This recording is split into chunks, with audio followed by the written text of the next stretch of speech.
With Senator Ted Cruz of Texas, who by his own admission needs a win here in Iowa to keep the Trump campaign from being, in his word, unstoppable. Senator Cruz, welcome back to Meet the Press. Chuck, good morning. Good to be with you. Your campaign, I take it, doesn't believe the Des Moines Register poll. You believe you're ahead, but what was interesting that I found in the Des Moines Register poll is if you add up the other candidates that are going after evangelical voters, Ben Carson, Mike Huckabee, Rick Santorum, they're 14%. If you add it to the 23, you'd be the runaway winner here. Is Ben Carson going to cost you Iowa? Listen, at the end of the day, this race was always going to come down to, do conservatives unite? 10 months ago, you and I visited right at the outset. Now, if you'd have told me 10 months ago that the day before the Iowa caucuses, we would be in a statistical tie for first place, I would have been thrilled and astonished, and we are thrilled and astonished. And the question is going to come 36 hours from now. Do conservatives come together? You know, in past cycles, what Washington has always wanted is to splinter and divide conservatives. If that happens... So you're worried about that a little bit. Oh, look, I'm always worried about it. The only way I know how to run, you know, there's the old joke, there are two ways to run, scared and unopposed. The only way I know how to run is scared, and we're going to run hard every minute. You know, tomorrow, we're going to complete the full Grassley. We will have been to all 99 counties in Iowa. We are campaigning one after the other, asking for the votes of the men and women of Iowa, and really focusing on the grassroots and the ground game. And you do believe if Trump wins here, he's unstoppable? Look, not necessarily. I mean, you said it. You know, our friend Mr. Brody caught you on tape there. Actually, what I said is that he could be. Okay. That Iowa, his winning here would give him momentum, no doubt about it. And he's in a strong position in New Hampshire. And the people of Iowa, if they want a strong, principled conservative, the people of Iowa can impact that powerfully 36 hours from now, Monday night at 7 p.m. And you know, I think the stakes are too high to get this wrong. You know, the most common sentiment you hear from people is they're frustrated with Washington. They're frustrated with politicians. They say one thing and do another. We can't get burned again. And that frustration, the reason that I see conservatives uniting behind our campaign is they're looking for a consistent conservative, someone they can trust to be a fiscal conservative, a social conservative, and a national security conservative. You know, at the beginning of this month, you led in the polls. Donald Trump went after you, sometimes viciously, okay, on various things. And it seemed to work. That the reason Trump's ahead is his attacks on you. Are you tough enough to take a punch? Oh, listen, anyone that has millions or tens of millions of dollars of attack ads run against them, it's going to have an impact.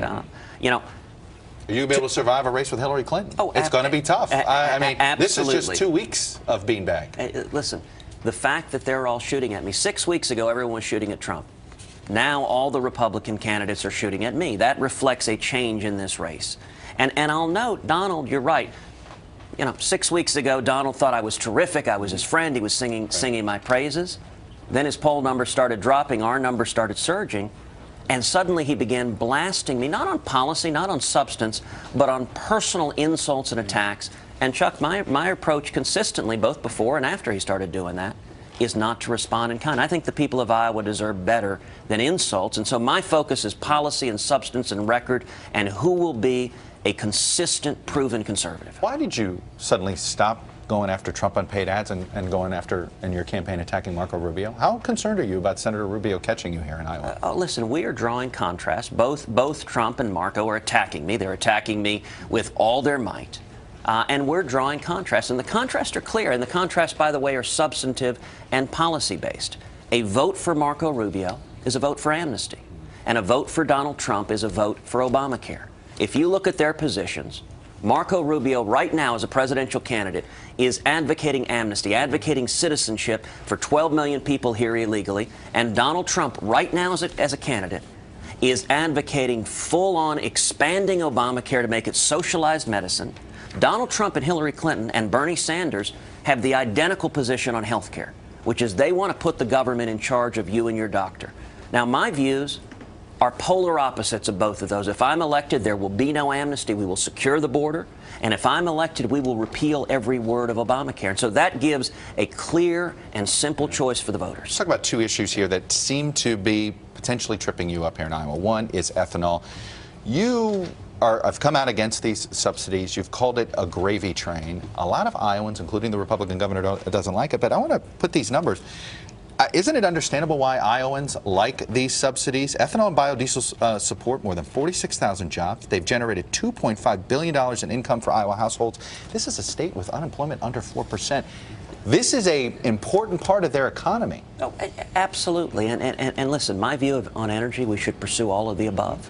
We ought to be pursuing every energy source. Be hurting their economy. But with no mandates and subsidies. And you know what? The people who are attacking me on this are lobbyists and Democrats. And the reason Governor they're attacking... Branstad, is he a lobbyist or a Democrat? No, his son is a lobbyist who makes hundreds of thousands of dollars lobbying on ethanol. So his family makes a ton of money. And the lobbyists very much want to keep Iowa focused on the ethanol mandate because it keeps Iowa dependent on Washington. It means every year they got to go back to Washington and maintain the mandate. The lobbyists get paid. The politicians get paid. I'm going to eliminate all the subsidies. No subsidies for oil and gas, no subsidies for anybody. But the other piece that is very important and that's resonating is I'm going to also tear down the EPA's ethanol blend wall, which means make it legal to sell mid-level blends of ethanol.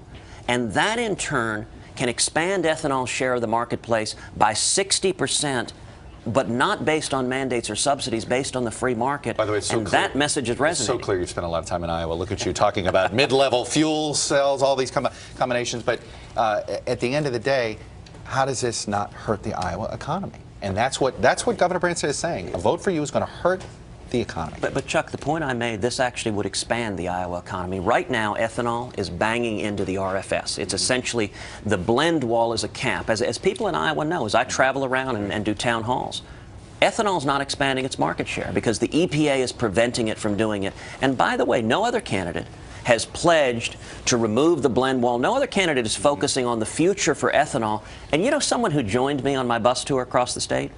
A fellow named Dave Vandergrind. He built more than half of the ethanol plants in the state of Iowa. He is the one who estimates that you could see a 60% market increase. And you know who's hurt by my plan? The lobbyists in Washington, and the people who are helped are Iowa farmers and jobs here in the state of Iowa. One final question. You talk about Ronald Reagan a lot. You talk about you want to sort of have a presidency like his. He famously had a terrific relationship with Democrat Tip O'Neill. Oh, yeah. He got stuff done with. Yeah. Are you and Nancy Pelosi going to be able to get stuff done? Look, absolutely. And How?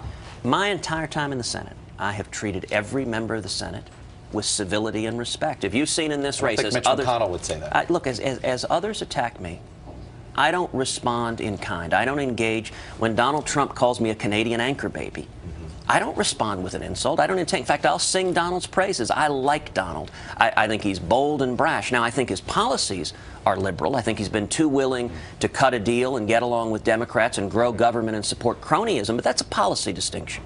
And at the end of the day, why was Reagan able to change the country? Because he built a grassroots movement, the Reagan Revolution, that turned this country around. That's what we're doing. We've got 12,000 volunteers in Iowa, and it's all about turnout. If conservatives want a principled conservative to not get burned again, they need to come out Monday night, 7 p.m. I'm going to leave it there. Senator Ted Cruz, you got to go finish the full Grassley. We'll let Excellent. you go. Thanks for coming Chuck. on. Good to see you, sir. Take care. Hey, NBC News fans, thanks for checking out our YouTube channel. Subscribe by clicking on that button down here, and then click on any of the videos over here to watch the latest interviews, show highlights, and digital exclusives. Thanks for watching.